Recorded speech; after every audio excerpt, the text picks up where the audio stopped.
finalement les horloges d'altitude. Par exemple, vous avez les CAP, je ne sais pas si vous voyez ce que c'est. Oui, voilà. D'accord. Les CAP MBC, ils refont toute la tour là sur le côté. Les escaliers. Voilà. Après, vous avez les STI 2D, donc qui font beaucoup de projets avec beaucoup leurs profs sur les cloches et sur leurs horloges. Vous avez les BTS aussi, qui font aussi pareil sur les mêmes projets. Et après, vous avez des partenaires des fois. Comme par exemple des futurs ingénieurs des arts et métiers. Là, vous pouvez voir là-bas, c'est eux qui ont réalisé la petite cloche, cette cloche-là. 2016. C'était un de leurs projets, donc voilà, donc c'était quatre futurs ingénieurs des arts et métiers. Et voilà, c'est tout le monde en coopération. Voilà, c'est le lycée de Briançon qui travaille à la collégiale, qui travaille pour ce projet. Et donc là, c'est ouvert à tout le monde pour de la visite? Oui. D'accord. Oui, c'était de 10h à midi. Oui. Ça dure combien de temps? Une demi-heure. Une demi-heure. Et donc la visite, ça démarre là maintenant? Elle démarre là maintenant. Ah, allez, voilà. faut vous inscrire. Il faut s'inscrire. Bon, bah, allez. Il n'y a pas de souci. Pourquoi il est dedans là? Ah non, il y a peut-être qu'il doit être remonté. Voilà, donc là on est dans le clocher est. On va redescendre par le clocher ouest. Donc on a ici sous nos yeux le poids, ici. Donc le poids qui permet d'actionner la fameuse horloge, qui a donc été remise en fonctionnement grâce au travail des élèves du lycée, et M. Ferrari aussi, Stéphane Ferrari, qui depuis des années s'occupe de cette horloge. Donc l'horloge intérieure. Alors, il faut savoir qu'au fil des décennies, l'horloge a bougé, le mécanisme de l'horloge a bougé de place. Il était autrefois beaucoup plus haut, donc on va parcourir le clocher en voyant les deux chambres d'horloge. La première qu'on verra, c'est la plus récente, et au-dessus, la chambre ancienne. Le souci, c'est que donc vous avez un poids, c'est le poids qui va donner l'énergie pour faire fonctionner l'horloge. Là aujourd'hui il n'y a plus qu'un poids, on verra qu'à l'origine il y en avait deux, donc il y a un poids pour les heures, un poids pour les sonneries. Là aujourd'hui il n'y a plus que celui qui actionne les aiguilles, il n'y a plus de sonnerie. Mais par contre, quand on a descendu la chambre de l'horloge, il a fallu creuser 5 mètres de profondeur pour pouvoir allonger la longueur du poids, donc la durée. En gros, c'est une semaine. On remonte une fois par semaine et le poids descend et donne l'énergie pendant la semaine. Vous avez aussi la lumière avec un très beau vitrail.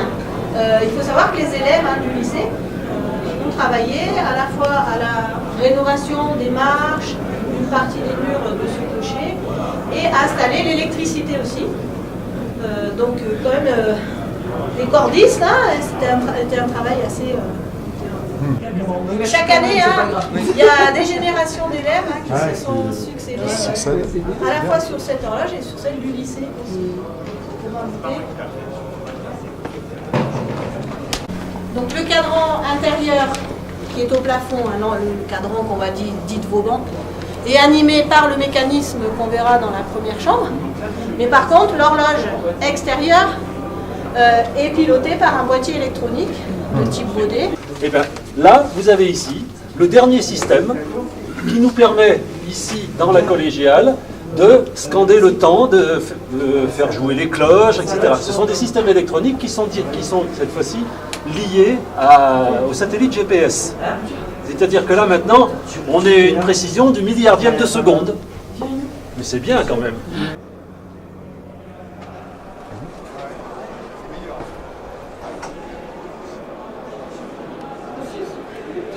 Là on est sur la tribune et on a une belle vue sur la nef avec le chœur, l'orgue ici, et puis au-dessus de l'orgue, ce fameux cadran. Il faut savoir que les cadrans solaires et les horloges ont été installés dès le début de la construction et que même avant la construction de l'église, il y avait 3 maisons qui ont été détruites et sur une des maisons, il y avait l'horloge de Briançon, le gros horloge, qui avait un cadran sur l'extérieur et un cadran sur l'intérieur certainement. Et c'était sur une maison particulière, mais l'employé communal avait le droit de passer pour aller remonter l'horloge. Donc il y avait déjà à peu près sur cet emplacement l'horloge d'autrefois, avant la construction de la collégiale. Le cadran, si vous remarquez bien, il y a une seule aiguille, hein, comme on fait les cadrans au XVIIIe siècle. Hein. On n'a pas les minutes, hein, on a une seule aiguille. Et on a l'heure pleine, la demi-heure.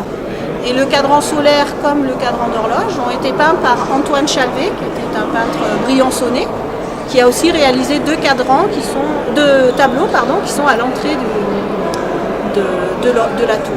Ceux qui peuvent vraiment bien lire l'heure, c'est le prêtre quand il monte à la chaire, le chœur et l'organiste. Ce cadran aussi a bénéficié d'un projet de STI2DEE. En fait, c'est le projet LuxCDV. C'est en fait c'est un système d'éclairage du cadran. Donc avec trois lampes qui sont à peu près, si je ne me trompe pas, installées sur les parties là et derrière l'orgue. Ça permet de l'éclairer. Donc de nuit et de jour. Je pense qu'il n'a pas encore été installé. Et en fait, quand c'est fait, même la nuit, dehors, on peut voir le cadran se refléter dans le miroir, dans la vitre. Donc bon, après il faut réussir à lire l'heure à l'inverse, mais ça permet, c'était pas du tout prévu à la base.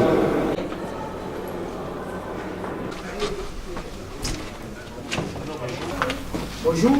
Bonjour. Bonjour. Vous pouvez monter. Allez Serge, on vous laisse. Ils vont vous expliquer tout ça. Bonjour. Bonjour. Moi je me présente Zongan Serge Alain, je suis d'origine camerounaise. Et ça fait presque un an que je suis à Briançon. Je suis passé par la mer Méditerranée, Libye, c'est quand on voit la télé tout et tout. Vraiment, je suis vraiment intégré à Briançon au lycée d'aptitude de Briançon. Première année MBC, maintenant le bâtiment collectif. Avec mon collègue, mon camarade de classe. Bon, nous, on a fait une réalisation d'un plancher. Après la longue, on a fait des dispositifs, tout et tout. Bon, normalement, on était un groupe de 5 pour faire cette plancher et tout et tout. On a interviewé le professeur. On a analysé comment on peut faire le plancher. On a donné une analyse au professeur pour qu'il puisse donner son point de vue. Le professeur a dit que oui, c'est bon, et tout, on était d'accord.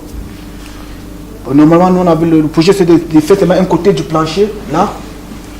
Jusque là. Jusque là. De faire seulement un côté ici. On s'arrête là. Bon, après, on a dit non, monsieur, commandez beaucoup de planches. On est capable de faire les deux côtés. Là, on voit la photo où il y a juste ce là où là, les photos. Il y a les solives qui sont comme ça. Ici, les photos. Vous voyez là. Les solives. Et tout. Parce qu'à l'époque, avant, c'était dégueulasse. Il y avait des graviers et tout. Bon, nous, on n'était pas là quand il y avait les graviers, mais c'était d'abord les autres élèves. Ils ont retiré pas moins de 10 camions de. Ah oui, quand même. Parce qu'on ne voyait pas le tout, pour pas voir le fond du mur et tout. Vraiment... Bon, maintenant, je pense que notre plan, c'est pas nous, on a mis les solives pour fixer, pour que ça accroche sur ça. Parce que le sol, c'est. On ne peut pas. Voilà, c'est ça. Vous ne pouvez pas faire reposer. Il y a la voûte aussi. La voûte. On peut pas appuyer. Le challenge, en fait, c'était de faire un plancher suspendu. Oui. Parce qu'on ne pouvait pas s'appuyer au sol. Du coup, on s'appuie sur les murs. Avec des tiges filetées et de la chimique. Et c'est pour ça que c'était le gros challenge de cette année, en fait. D'accord. Et on l'a réussi. Bravo. Bravo. L'année prochaine, on va installer les lumières aussi. Vous avez quoi, maçonnerie bâtiment collectif, tout ce qui est dans le bâtiment, plombier, menuiserie, électricien, peinture, carrelage, on fait dans tout. Et puis c'est bien de faire des projets comme ça. Ah oui. Ça nous fait aussi plaisir parce que à la longue, à la vieillesse, nous on va venir avec nos enfants, du coup, voilà ce qu'on a fait et tout. Voilà ce qu'on a fait. Ça là, c'est plus de 300 ans. Et là, du coup, c'est une chèvre. C'est une chèvre. Des choses, ouais. Ah, il y a un il y a un trou, d'accord. Il y a une lampe à l'huile. une lampe à huile. Il descendait pour Avec remplir une lampe l'huile et après il a pour descendre. Là, on ne verra pas là-haut, mais il y a aussi le système pour descendre le gros lustre. Ah Qu'il y oui. a, pour aller mettre les bougies. Ah oui, je me posais toujours la question. Ouais. Et ben, il y a un système de poulie, mais moins ancien que celui-ci. Ah ouais, ok. Non, mais c'est bien, continuez comme ça, les jeunes, hein, c'est très bien. Super. Bravo. Ouais. C'est bien de... Bravo. Donc, Eh ben, merci. Merci. Ça me fait plaisir. Et merci bien. Toi, tu vas prendre combien de temps pour savoir? D'accord. Alors la belle.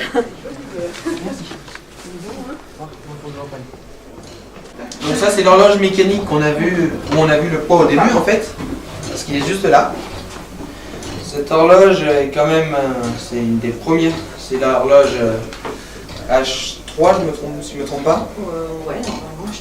Elle a été retrouvée et remontée, nettoyée par les élèves de Monsieur Galette. On croit que celui-ci a été inventé des horloges. Ensuite, donc ça c'est l'horloge H3 et on a l'horloge qui est une horloge complètement mécanique. Et on a l'horloge H4 qui est juste à côté, qui elle permet de faire fonctionner le cadran extérieur. Et c'était une horloge électromécanique parce qu'il y a quand même un balancier, mais ça avait fonctionné un système électrique. Ensuite, que dire d'autre? Il manque une partie. Là, il manque normalement, ici, il y a le mécanisme qui fait tourner les aiguilles avec le poids qui va donner l'énergie pour faire tourner les aiguilles. Mais normalement, il y en avait un autre ici, à peu près le même que celui-là. Et celui-ci, donc il y avait aussi, on voit le trou, hein, il y avait une deuxième câble qui allait donc avec le deuxième poids. Et là, c'était pour faire sonner les cloches. Donc il reste. Alors le problème, c'est qu'il manque cette pièce que Monsieur Vialette cherche, mais c'est compliqué parce que c'est vraiment des modèles spéciaux, il y en a des plus grosses, des plus petites, et du mal à trouver. Voilà, et le principe, hein, c'est que l'énergie est donnée par le poids, et donc ensuite il y a un système, autrement ça descend, si on laissait, ça descendrait tout d'un coup, donc il y a tout un système d'engrenage, et avec le pendule ici, qui est une invention de Huygens, qui a vraiment complètement révolutionné l'horlogerie, parce que le pendule va donner la régularité. Ce qui est important, c'est que ce soit régulier, hein, pour avoir ni trop d'avance, ni trop de retard, ce qui était souvent sur les pendules, il fallait les régler tous les 3-4 jours. À l'origine, il y avait juste un trou et une tringle qui sortait avec l'aiguille. Donc on lisait l'heure et la demi-heure sur les heures qui étaient peintes sur le mur. Puis au 19e siècle, on va moderniser le mécanisme en installant cette horloge-là et en mettant un cadran émaillé avec 2 aiguilles. Donc c'est pour ça qu'on change le mécanisme. Et puis donc on peut, parce que le problème c'est de régler, parce qu'on règle ici, mais il faut pouvoir aussi voir ce que ça donne en vrai. Donc un ingénieux mécanisme. Ça a été fait par les élèves, ça a été un projet de bac, si je ne me trompe pas, qui a permis en fait aux élèves de fabriquer un système avec un miroir qui est là, pour qu'on puisse voir le cadran depuis la salle. Ah ouais, ils sont donc les nouveaux, hein, on en a mis, mais on a Monsieur Payas, ce projet-là, ce projet a aussi été fait par des génies. Voilà. C'est fermé. Les jeunes.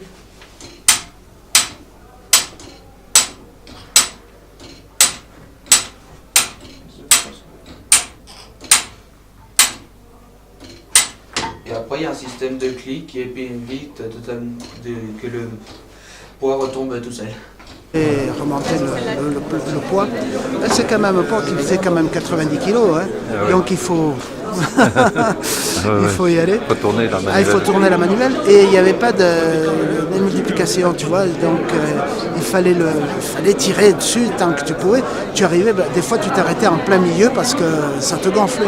Ah ouais. Alors ce qui était le mouvement du cadran, ça allait. Le plus dur, c'était la sonnerie. Alors, du coup, Denis Vialette a calculé, a inventé quelque chose avec le lycée d'altitude. Et maintenant, il y a un moteur que l'on tire un petit peu et que l'on branche soit d'un côté, soit de l'autre pour pouvoir monter les poids. Ce qui fait qu'on n'a plus à forcer dessus. Tu branches ton machin, tu attends qu'il monte tout doucement et il arrive jusqu'à en haut. Donc ça, c'est à Sainte-Catherine. Ça, c'est Sainte-Catherine.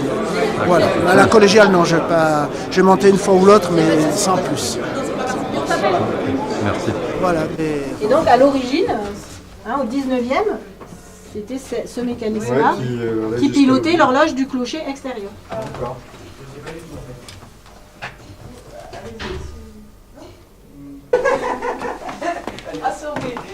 Et attention les petites portes.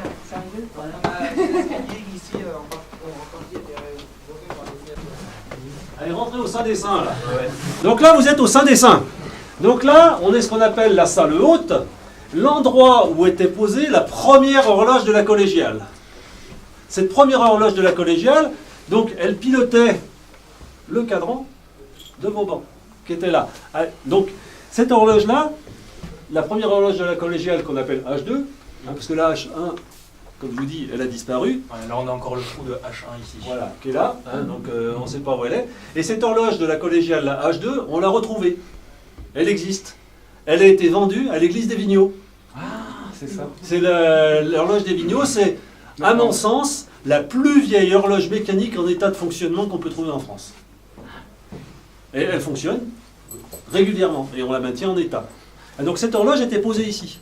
Et c'est ce qui nous a permis de savoir que c'était cette horloge-là aussi. Donc c'est toutes les traces que l'on a ici. On retrouve les traces de graissage. On a retrouvé exactement les points d'entrée, les points de sortie des câbles de tirage, les points du balancier qui étaient là, etc. etc. Donc ça nous a permis d'affirmer que c'était celle-là. Donc on a fait un peu d'archéologie.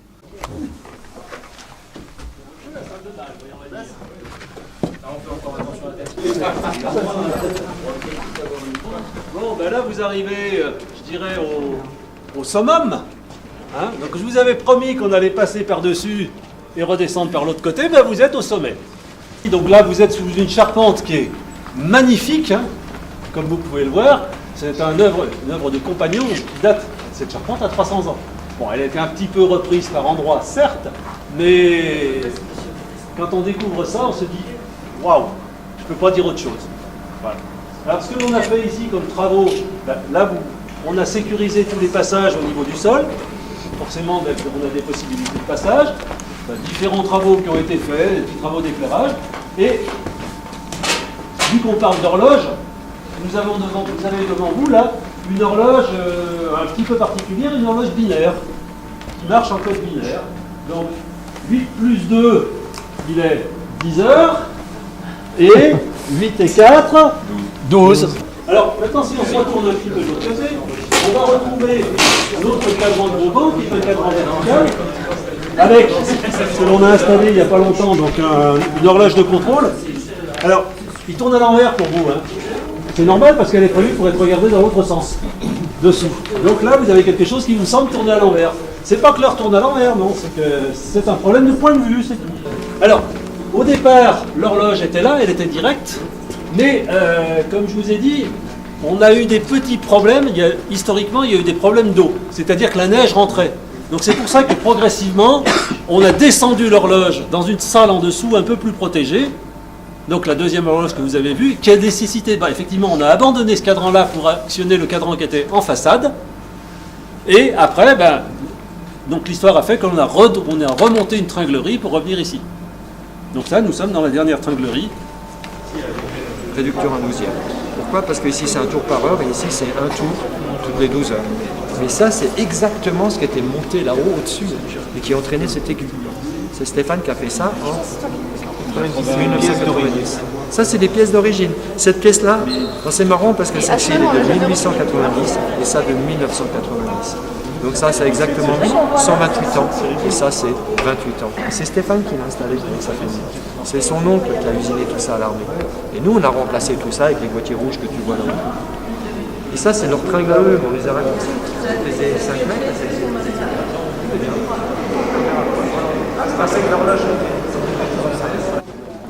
historiquement, lorsqu'on a commencé les travaux sur ce chantier-là, les rambardes ici, c'était tout cassé. Les escaliers, là, on était limite de passer à travers la voûte, hein, pour être bien clair. Donc là, c'est un des travaux des élèves d'il y a 2 ans. On a intégralement refait tout ce qui était rambarde. Il y a une partie des escaliers. Ça a été repris cette année par le service des monuments historiques, notamment tout ce qui était crépi ici. Donc voilà.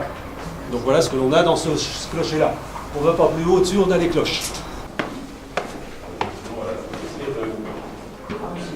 C'est normal. Il y a besoin, si j'ai compris, il y a besoin de remonter les quatre.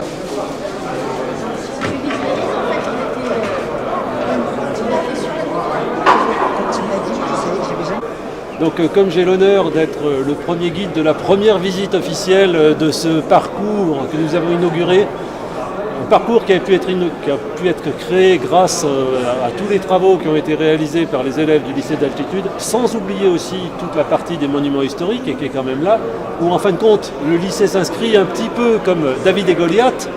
Goliath, vous avez compris, c'est les monuments historiques et toute la structure hiérarchique. Et puis David, c'est tous nos petits travaux du lycée depuis 10 ans qui ont permis de mettre en exergue tout ce qui se passait et le trésor de patrimoine qui se situe dans ce lycée, au lycée et aussi dans la collégiale. Voilà, donc c'est un beau mariage des choses pour montrer tout ce que l'on peut faire avec des élèves, avec différentes sections, avec des bonnes volontés multiples, qui sont des entreprises, des institutionnels et toute personne qui veut bien s'intéresser, je dirais, au patrimoine. Voilà. À côté alors. Ah bah oui. Alors qu'est-ce que vous vous faisiez là-haut connaissez bien la quand vous collégiale étiez- alors. Comme je On disais allait, encore avec ma sœur, Vous avez accompagné sonner qui, là-haut, le mois de alors, Marie. Les remonteurs de poids, les... Non, Parce qu'il y avait, c'était avec on était obligé de monter monsieur, là-haut, où il y avait Père Allais, il avait fait le pédalier, le système de bah, pédalier qu'on avait. On montait là-haut, et il nous disait, le Père Allais, regardez bien comment je fais quand je serai mort. Pourquoi vous montiez Vous vous occuperez de faire la suite. Je suis sûr qu'ils l'ont Comme ça. construit pour vous empêcher de monter. Non, Si, moi je dis. non c'était avec Dédé Minet qu'on faisait les concours de monter le plus haut possible avec la Ça, corde. c'était avec la corde, on se laissait aller, On tirait la corde et quand elle remontait, hop, on remontait avec. Et on était des gamins, quel âge j'avais 7 ans, 8 ans. Pour sonner le mois de Marie. Ouais. En fait, c'était le Père Allais, Oui. François, qui était Mais souvent. le tributaire du son, de la musique que l'on connaît et que l'on sonne encore maintenant au mois de mai. Souvent, on montait. Mais on montait avec lui. On montait et on sonnait les cloches d'en haut. D'en haut. Pour le glas et tout ça, on sonnait d'en haut. Oui, Donc, oui. je me rappelle, moi je faisais les... Le Père Allais nous faisait monter là-haut. J'allais pas à l'école, moi je faisais les enterrements, Voilà. les baptêmes, les mariages. Il y avait deux façons de sonner. Il y a la façon à la volée, c'est-à-dire que la cloche elle balance. Et puis il y a la façon où la cloche ne balance pas, et c'est le gong qui vient sonner. Donc il fallait avoir un renvoi de courroie pour sonner le glas. Mais le mois de Marie, c'était tout fait par une sonnerie particulière qui avait lieu seulement le soir. Maintenant, je crois qu'ils le font 3 fois par jour. Si, 10h, midi et le soir. Et maintenant, c'est électrique et ça ne donne pas le rendu de la main. Et ouais, c'est vieux tout ça. Là-bas, vous avez les élèves de SVT, de SSI, donc de série générale, première, qui ont fait un sujet math engine, donc de maths, pour modéliser une cloche, la cloche de la collégiale. Donc. Ils l'ont modélisé là-bas et après les CAP, APR, agents polyvalents de restauration, ils l'ont coulé. Donc il y a des petites cloches en chocolat qui ont été vendues ou qui vont être vendues. Pour ça, voilà. Et comment modéliser, ça veut dire quoi modéliser? Alors voilà, c'était là où l'avantage, c'est que ça pouvait être interprété de plein de façons différentes. C'est-à-dire que, alors nous on n'avait pas les moyens, nous on n'est qu'en première, du coup on n'avait pas les moyens de rentrer vraiment dans le détail d'un point de vue mathématique. Mais les terminales et notre correspondant, on va dire notre groupe correspondant en Roumanie, ils ont fait aussi quelque chose de très mathématique. Mais nous, on n'a pas pu parce qu'on ne pouvait pas. Du coup, on a utilisé un logiciel directement où on a dessiné en 3D la cloche. Et on a ensuite imprimé via le lycée un modèle qui est ici. C'est celle-ci, voilà, qui représente voilà, la cloche, la principale. Le but donc de votre projet, ça va être de le présenter. C'est-à-dire qu'on a eu plusieurs voyages. Nous, on est déjà partis et il y en a qui vont encore partir. Nous, on est allé en Italie et on a eu un congrès en anglais. Du coup, il fallait présenter devant beaucoup de gens. Enfin, ouais, c'est surtout des chercheurs en mathématiques. Et on a dû présenter en anglais avec les Roumains notre recherche, notre méthode d'approche du sujet. Parce qu'en fait, c'est ça qui est bien. Vraiment, on apprend à avoir une démarche scientifique, à aller chercher la façon dont on va le faire. Et c'est-à-dire Matengine nous permet de voyager beaucoup. Je sais que là par exemple la semaine de la rentrée, là on est en vacances cet après-midi là. Du coup dans 3 semaines ils partent en Roumanie pour rencontrer directement les Roumains et pareil ils vont voir la façon dont eux ils ont travaillé parce que c'est pas les mêmes moyens. C'est-à-dire que en Roumanie c'est un lycée privé qui est extrêmement sélectif. Il est très bien coté dans leur pays. Donc vraiment le niveau n'est pas non plus le même, ils y passent beaucoup plus de temps. Nous on avait qu'1 heure par semaine, eux ils en ont plus. Mais du coup c'est impressionnant, je sais que Benjamin il y allait l'année dernière en Roumanie. Du coup je sais pas si tu peux en parler. Leur lycée en fait c'est pas vraiment un lycée comme on a en France. Eux ils n'ont pas la même mentalité d'études que nous. Eux c'est un lycée très élitiste, les élèves ils se donnent à fond. Là leurs projets ils sont accompagnés de chercheurs parce qu'à côté il y a une fac qui est pareil une des mieux cotées d'Europe. Et du coup les Roumains, ils sont à fond, accompagnés par les chercheurs. Le projet, ils ont beaucoup plus de temps et de moyens que nous. C'est-à-dire par exemple, Louis vous a parlé précédemment du congrès qu'on a eu en Italie à Padoue. Eux, ils ont eu rien que 30 heures de préparation pour le congrès. Nous, on n'a même pas eu 30 heures de travail depuis le début de l'année. et vous allez pouvoir un petit peu le publier, ce projet? Je crois, oui, parce qu'on doit rédiger un article en anglais, pareil. Donc nous, on l'a fini, on l'a envoyé aux Roumains, il faut qu'ils complètent avec leur truc, et après, ça va être imprimé. Donc je suppose qu'il y aura peut-être une publication. Peut-être. Et oui, c'est vraiment très bien, parce que c'est très poussé, on n'a vraiment pas l'habitude aujourd'hui. Enfin, c'est la première fois. Bon, on l'a eu l'année dernière, mais avant, on n'a jamais eu de tel projet. Et c'est impressionnant, parce qu'à Padoue, en Italie, là, on est allé, c'était une salle immense. Une scène énorme avec un énorme écran derrière nous. On projetait ce que nous, notre travail, et il fallait le présenter devant pas mal de gens. Et ça fait peur, hein, mais c'est pas mal, quoi.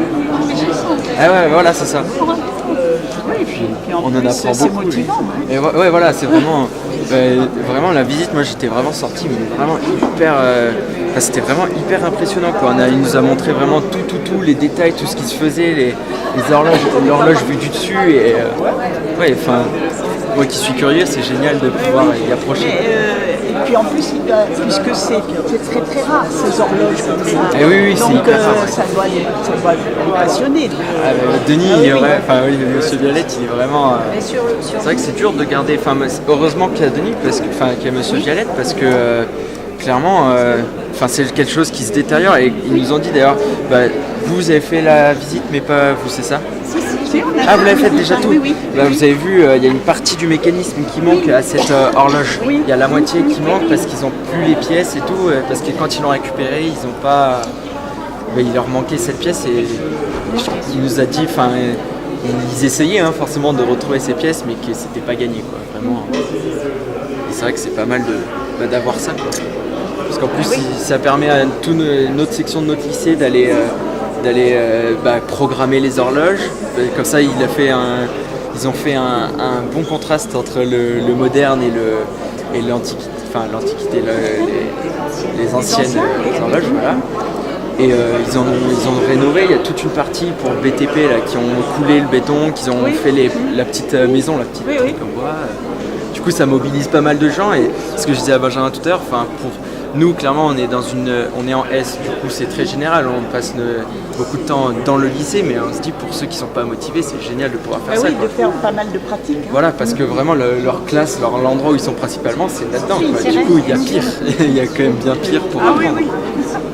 Du coup, on a eu chance d'avoir ça au lycée. Ouais. Il y avait encore du travail à faire, mais du coup, c'est encourageant. C'est déjà beau. Ouais, voilà, c'est ça. Vos bancs doivent être contents. Oui, ça c'est clair. C'est pas donné partout d'avoir ça. Oui, je pense que tous les jeunes dans les lycées ont pas cette chance. Mais non, clairement. Ouais. Bah, vous savez même qu'avoir le nombre de lycées, enfin de villes où en projet, enfin où ils ont la possibilité de participer à Math Engine, ils sont très peu nombreux, c'est des très grandes villes. Alors Ouais, de Briançon, comme ça, on sait pas trop ce que ça fait là.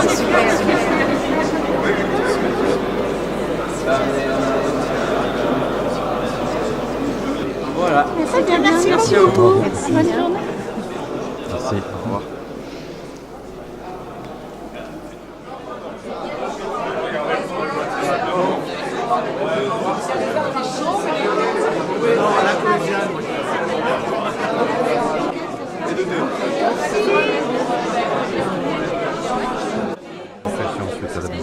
Mais il y a un travail qui a été effectué au niveau de la restauration de tout ce qu'il y avait là, où il y avait des grabats, tout le nettoyage. On sent que les élèves sont passionnés et ils nous font découvrir quelque chose qu'on ignorait jusqu'à présent, qu'on voyait que de l'extérieur. Mais voilà, je trouve que c'est passionnant et c'est vraiment une visite à faire. Merci.